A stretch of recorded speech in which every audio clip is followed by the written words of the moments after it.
Let's talk about another huge mover to the downside today, and that's Peloton shares getting hit pretty hard, off just over 15%, hitting a new all-time low. Now, despite an effort to reach more customers, the struggling company announcing earlier that it will start selling its bikes and treadmills at Dick's Sporting Goods. It's the first time people are going to be able to purchase the Peloton equipment at brick-and-mortar stores outside of their own stores. Until now, it was a direct-to-consumer brand, and in August, Peloton started selling its products on Amazon. Now, the goal here is to have Peloton products in 100 Dick's locations by the holidays. Dave, I know you and I have talked about Peloton many a times, and Rochelle too, in the past. When you take a look at the fact that the company has been struggling for so long, they haven't reached these types of retail partnerships that I think make a lot of sense for the company. They're struggling to grow their customer base. They need to get out in front of maybe consumers that aren't seeing their ads, that don't have friends who have Peloton, so they're not so much in touch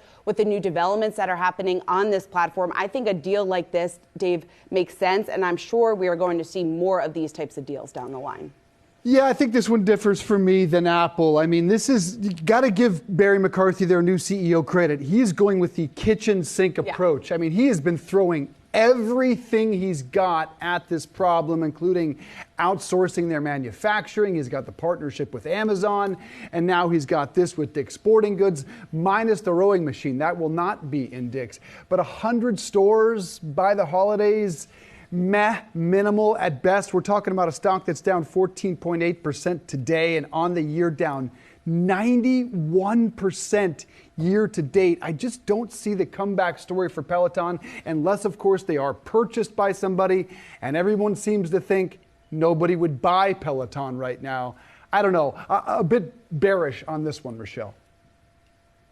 No, I mean, I agree. I mean, obviously, the spending that people did on some of this athletic equipment, you only need the one Peloton. Like, how many Pelotons are you going to put in your space? And obviously, when they then went to Amazon, they're competing with some of these other companies that are also selling treadmills, rowing machines on there. And now with Dick's Sporting Goods, I'm not sure they're going to be getting more people in. It might be a better play if they focus perhaps on their subscription services, perhaps with classes people can do at home and sort of integrate in other ways. In terms of the hardware, though, I do think that's still going to be an uphill battle for Peloton, unfortunately.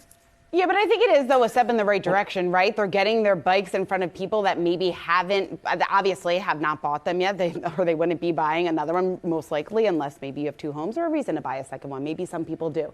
But I think it is a step in the right direction. I think Peloton does need to change direction. Clearly, what they have been doing over the last 18 months hasn't been working, especially for the street. We've seen the crash since the all-time high in the stock. I know you're not buying it.